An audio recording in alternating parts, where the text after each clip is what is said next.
آگے ایک اور دلچسپ بات آ گئی. بنی اسرائیل کے اندر نا ایک شخص نے اپنے چچا کو قتل کر دیا جائیداد کے لیے. یہ دیکھیں کب سے لوگ جائیداد کے لیے قتل کرتے آ رہے ہیں. چچا کو قتل کر دیا اور قتل کر کے حضرت موسیٰ علیہ السلام کے پاس آئے کہ میرے چچا کو کسی نے قتل کر دیا ہے تو بتائیں کیا کرنا ہے. تو آپ نے فرمایا کہ گائے ذبح کرو اور اس کا ایک ٹکڑا مقتول کو مارو, مرنے والے کو. وہ خود اٹھ کے بتا دے گا مجھے کس نے قتل کیا ہے. اب ارادہ نہیں تھا گائے ذبح کرنے کا تو بہانے کرنے لگے. ارادہ نہیں نہ ہوتا تو پھر کیا ہوتے ہیں, کہنے لگے گائے کس طرح کی ہو, بوڑھی ہو کہ بچی ہو, رنگ کیسا ہو, جوان ہو کہ چھوٹی ہو, حال میں ایک دفعہ چلنا سیکھ گئی ہو یا ابھی نہ سیکھی ہو. تو بتاتے گئے تو رب بھی شرطیں بیان کرتا گیا.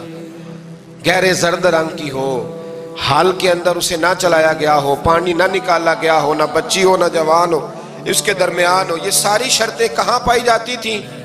حضرت موسیٰ علیہ السلام کی قوم کا ایک شخص تھا جو اللہ کا ولی تھا. وہ جب انتقال کرنے لگا نا, اللہ اکبر, دیکھو رب ولیوں کی اولادوں پر بھی کتنا فضل فرماتا ہے. وہ جب انتقال کرنے لگا تو ایک اس کے پاس چھوٹی سی بچیا تھی, گائے کی بچی.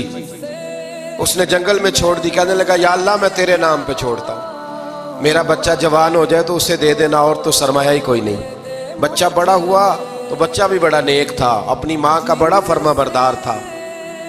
اس کی ماں نے کہا بیٹا تیرے باپ نے ایک گائے چھوڑی تھی. تو بچہ جنگل میں گیا اور جا کے کہنے لگا اے اللہ میری گائے مجھ سے ملا دے. تو رب کریم نے وہ گائے واپس کر دی. وہ گائے گھر لے آیا. اب وہ کہنے لگا اماں بیچ دوں, تو اماں کہنے لگی بیٹا میرے پوچھے بغیر نہ بیچنا. کئی دفعہ گاہک لگے پر اس نے کہا جب تک میری اماں نہ کہے گی میں بیچوں گا.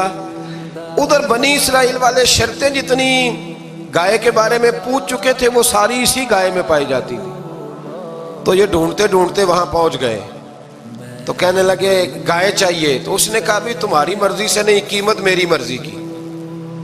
ایک مفسر نے تو یہاں تک لکھا ہے کہ اس نے کہا گائے ذبح کر کے نا تو جتنا گائے کے اندر گوشت ہوگا نا اتنا ہی کھال کے اندر تم مجھے مال بھر کے دو گے, اتنے ہی سکے بھر کے دو گے, اتنی اشرفیاں بھر کے دو گے تو پھر تمہیں گائے دوں گا.